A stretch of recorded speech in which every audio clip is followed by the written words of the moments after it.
they need event.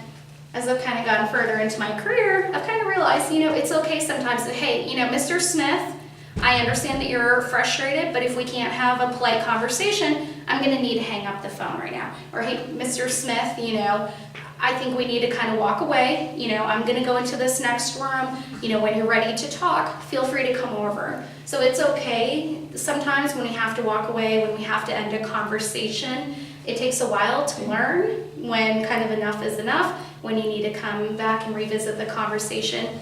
And I think that's a hard thing we struggle with because we want to see it all the way through. Sometimes we need to tag out. We need to have a coworker there of, hey, I'm really struggling with Mr. Smith. He's coming up, he's complaining again. Can you help me? Mr. Smith's really confused right now. He just tried to swing at me. I'm getting really anxious. I'm getting agitated. I need to walk away. Can you please help me? So it's a really big part of our profession. It's just knowing when to walk away, when to take a break. Some self-care tips for us. Tip number 1, solve problems because procrastinating only makes things worse and bigger. I know if I've got a big to-do list and I can't put it off, I'm just going to continue thinking about it through the day. I'm going to think about it for the next day. So try to, create a list, check off some of those to-do things. One thing is turn off the TV, the phone, the computer, make at least 2 hours of day technology-free zone. They actually say that a lot of technology stimulates our brain the same way that cocaine stimulates our brain.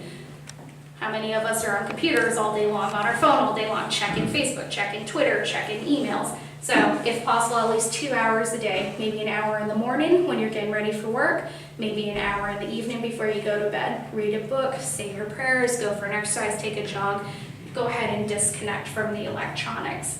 Call a friend regularly, having those open communications about what's going on in our lives, knowing that we have someone to talk to, a support, shows it takes our stress levels down greatly.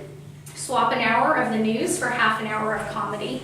I think a lot of us really enjoy staying informed, knowing what's happening in the world, but how often is the news centered around negative situations, negative things that are going on? We might already be getting enough of that in our everyday life. Go ahead and swap it out for something that can kind of go ahead and make you laugh. Take a walk, go for a run, or get to the gym. Eat regularly and eat things that are healthy. One big thing that they say, of course, we all know that having a healthy, balanced diet is good for us.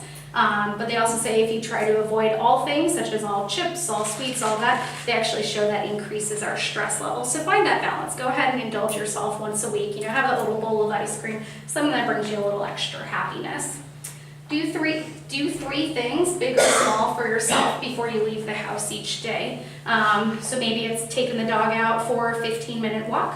Maybe it's having a prayer, maybe it's having a conversation with a friend, spouse. Just do 3 things for yourself that bring you happiness. Take your favorite book, magazine, or Kindle down to the park, beach, lake, and take some time for yourself. Having that alone time, being able to process what had happened through the day. Once again, doing things for yourself. Do more of what you love, hobbies, interests, and sports. And think of self-care and think of self-compassion. This is one of my little favorite things. So you mean to tell me a stress ball isn't for throwing out people? So I actually have this up in my office, and I was hoping to get little stress balls for you guys today, and I just couldn't order them in time. But it's very true. How often, would we like to throw those at people? But please remember, if you learn anything, just don't throw stress balls at people. That is not what they are for. You guys have any questions? No? Good, quiet. All right. For the few people that did go ahead and answer some of the questions, feel free to come up, rate the box, pick out some goodies. And if you guys do have any additional questions, you guys will have this slide showing all of my contact information. Okay.